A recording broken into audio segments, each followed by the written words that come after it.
collaboration, co-creation, inclusion, artistic excellence, and most importantly, the creation of those lasting connections and friendships that we cherish so much. The UK-Poland season 2025 was very rich in terms of program in both countries, in UK and in Poland, and it was organized between three institutions: Adam Mickiewicz Institute, British Council, and Polish Culture Institute in London.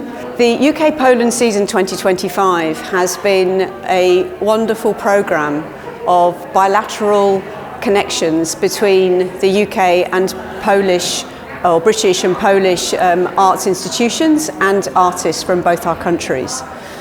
It has been a celebration and a development of new partnerships, which we are very, very excited about, which has addressed all art forms in both our countries, spanning 40 cities in the UK and Poland, 87 institutions that the British Council has worked with directly, and over 400 events from March to November.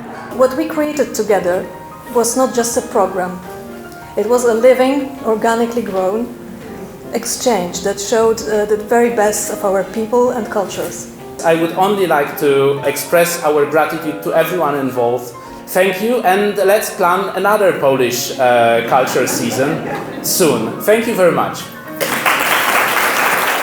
I believe that what we do together with the British Council and the Polish Culture Institute and us as a team at the Adam Mickiewicz Institute is cultural diplomacy in action. It's the foreign policy that is realized in the language of art.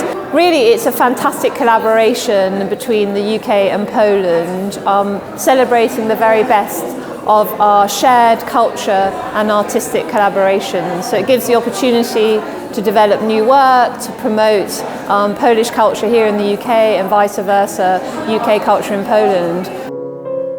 It is very meaningful for us to close the season here in Polish Hearth Club. This place has been important for the Polish cultural life in Britain for decades. And some of the key season moments happen here